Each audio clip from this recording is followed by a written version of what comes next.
ಎಂತ ಶಾಸಕರು ಬಂದ್ರು ನಮ್ಮೂರ್ ವರ್ಷ ಆಲ್ಬೆಟ್ಟ ವರ್ಷ ಮಾಡ್ಲಿಲ್ಲ. ಇವತ್ತು ಕೇಳ್ಕೊಂಡ ತಕ್ಷಣ ನಮ್ಮೂರಿಗೆ ನೋಡಿ ಬಂದು ಊರೂರಿಗೆ ಮನೆ ಮನೆಗೂ ಬಂದು ಮತ್ತೆ ಊರೂರಿಗೆ ಬಂದು ಮಾಡ್ತೀವಿ ಮಂಜು ನಿಂಗೆ ಯಾಕಂತ ಹೇಳ್ಬಿಟ್ಟು 60 ಲಕ್ಷ ಗುದ್ದಲಿ ಪೂಜೆಯನ್ನು ನೆರವೇರಿಸಿದ್ದಾರೆ. ಆದ್ರೆ ಕಾರಣಾಂತರದಿಂದ ಇವತ್ತು ಬಂದಿಲ್ಲ ಪೂಜೆಗೆ, ನಾವೇ ನೆರವೇರಿಸಿದೀವಿ. ಇವತ್ತು ಇನ್ನು ಆಲ್ಬೆಟ್ಟ ತನಕ ಇರೋದು ಇನ್ನೂ 2.5 ಕೋಟಿ ಆಗಿದೆ ಅಂತೆ, ಅದು ಮಾಡ್ತೀನಿ ಅಂತ ಹೇಳವ್ರೆ.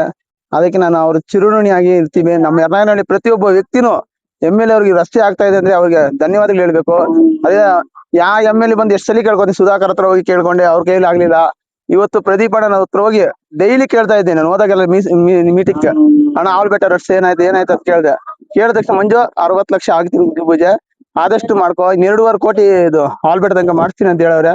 ಅದು ಮಾಡ್ಲಿ, ಪೂರ್ಣ ಮಾಡ್ಲಿ. ನಮ್ಮ ಪ್ರದೀಪ್ ಅಣ್ಣಗೆ ನೆಕ್ಸ್ಟ್ 20 ವರ್ಷ ಅವರೇ ಇರ್ಬೇಕಂತ ನನ್ನ ಆಸೆ. ನಿಮ್ಮೂರಿಗೆ ಇದು ನಮ್ಮವರು ನಮ್ಮ ಶಾಸಕರು ಅಂತ ಕಾರ್ಯಕ್ರಮವನ್ನ ನಾವು ನಮ್ ಲೀಡರ್ಸ್ ಎಲ್ಲರೂ ಕೂಡ ಹೋಗಿ ನಮ್ಮ ಶಾಸಕರು ಬರೀ ಬರ್ಬೇಕು ಅಂತ ಕೇಳಿದ ಸಂದರ್ಭದಲ್ಲಿ ಒಂದೇ ದಿನದಲ್ಲೇ ಇಮಿಡಿಯೇಟ್ ಆಗಿ ಹಂಗೆ ಹಾಕೊಂಡು ನಾಳೆ ಬರ್ತೀನಪ್ಪ ನಿಮ್ಮೂರಿಗೆ ಅಂತೇಳಿ ಅವತ್ತು ಮಾತು ಕೊಟ್ಟಿದ್ದು. ಅದೇ ರೀತಿಗೆ ಯರ್ನಾಗನಹಳ್ಳಿ ಗ್ರಾಮಕ್ಕೆ ಇದೇ ದೇವಸ್ಥಾನದ ಮುಂದಗಡೆ ಕೂತು ಅವತ್ತು ಜನರ ಸಮಸ್ಯೆ ಕೇಳಿದ್ರು. ಅವತ್ತಿನ ಸಂದರ್ಭದಲ್ಲಿ ಜನರೇ ಕೇಳಿರ್ತಕ್ಕಂಥದ್ದು ಶಾಸಕ ಪ್ರದೀಪ್ ಈಶ್ವರ್ ಹತ್ರ. ಸಾಹೇಬ್ರು ಹೇಳಿದ್ರು, ಅಮ್ಮ ನಿಮ್ ಮನೆಗೆ ಬಂದಿದ್ದೀವಿ, ನಿಮ್ ಊರ ಹತ್ರ ಕೂತಿದ್ದೀನಿ, ಇಲ್ಲೇ ಕೂತಿದ್ದೀನಿ, ನಿಮ್ ಸಮಸ್ಯೆ ಏನಿದ್ರು ಹೇಳಿ ಅಂತ ಹೇಳಿದ ಸಂದರ್ಭದಲ್ಲಿ ಇಲ್ಲಿನ ಗ್ರಾಮಸ್ಥರು ಎಲ್ಲರೂ ಕೂಡ ಒಗ್ಗಟ್ಟಾಗಿ ಸೇರಿ 25ರಿಂದ 30 ವರ್ಷ ಆಗಿದೆ, ನಮ್ಗೆ ರಸ್ತೆ ಇಲ್ಲ, ಯಾರನ್ನ ಕೇಳಿದ್ರು ಕೇಳಿ ಸಾಕಾಗ್ಬಿಟ್ಟಿದೆ.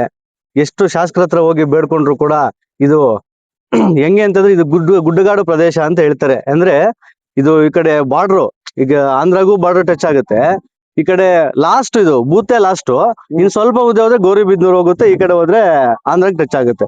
ಈ ಕಡೆ ಗುಡ್ಡಗಾಡು ಪ್ರದೇಶ ಅಂತೇಳಿ ಯಾಕೆ ಕಾಡಲ್ಲಿ ಬೆಳಿತಾವ್ರಪ್ಪ,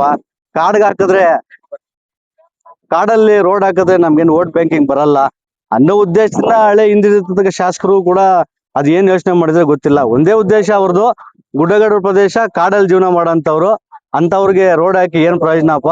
ಇದು ಹೆಂಗಾಗಿದೆ ಅಂತಂದ್ರೆ ಇದು ಇಲ್ಲಿಂದ ಹಿಡಿದು ನಲ್ಕೆದರ್ನಹಳ್ಳಿ ಗಂಟೆ ಒಂದೇ ರೋಡ್, ಇಲ್ಲಿ ಒಂದು ಬೂತ್ ಬರುತ್ತಿದೆ. ಇದು ಬಿಟ್ರೆ ಇನ್ 8 ಕಿಲೋಮೀಟರ್ 4 ಕಿಲೋಮೀಟರ್ ಗಂಟೆ ಇನ್ ಬೂತ್ ಇಲ್ಲ. ಈ ರೋಡ್ ಹಾಕೋದು ಅಷ್ಟು ಲಕ್ಷ ಖರ್ಚು ಮಾಡಿ ಹಾಕಿದ್ರೆ ಸುಮ್ನೆ ಇನ್ 400-500 ಓಟ್ಗೆ ಯಾಕೆ ಹಾಕ್ಬೇಕು ಅನ್ನೋ ಉದ್ದೇಶ ಅವ್ರಿಗೆ ಇತ್ತು. ಆದ್ರೆ ಪ್ರದೀಪ್ ಈಶ್ವರ್ ಅವರು ಕೂತಾಗ ಜನರ ಸಮಸ್ಯೆ ಕೇಳಿದಾಗ ನಾನು ಮಾತು ಕೊಡ್ತಾ ಇದ್ದೀನಿ, ನಾನು ಖಂಡಿತವಾಗಿ ಹೇಳ್ತೀನಿ, ನನಗೆ ಗೊತ್ತಿದ ಮಟ್ಟಿಗೆ ನಾನು ಹೇಳಿದ ತಕ್ಷಣ ಮಾಡಕ್ ಆಗೋದಿಲ್ಲ. 6 ತಿಂಗಳೊಳಗಡೆ ನಿಮ್ಗೆ ಯಾವ್ದೋ ಒಂದು ವ್ಯವಸ್ಥೆ ಮಾಡಿ ನಿಮ್ಗೆ ರಸ್ತೆಯನ್ನ ಕಲ್ಪಿಸುವಂತ ಸೂಕ್ತ ಸಂಪರ್ಕ ಕಲ್ಪಿಸುವಂತ ಕೆಲಸ ಮಾಡ್ತೀನಿ ಅಂತ ಅವತ್ತು ಹೇಳಿದ್ರು. ಅದೇ ರೀತಿ ಹೇಳಿದ ರೀತಿಯಲ್ಲೇ ಯಾವ ಅನುದಾನ ತಂದ್ರು, ಯಾವ ರೀತಿ ತಂದ್ರು, ಒಟ್ನಲ್ಲಿ ಶಾಸಕ ಕೊಟ್ಟ ಮಾತಿನಂತೆ ಅದೇ ರೀತಿ ಇವತ್ತು ಗುದ್ದಲಿ ಪೂಜೆ ಮಾಡಿದ್ದೇವೆ. 60 ಲಕ್ಷ ರೂಪಾಯಿ ಗುದ್ದಲಿ ಪೂಜೆ, CC ರಸ್ತೆ, ಟಾರ್ ರೋಡು ಅಲ್ಲ.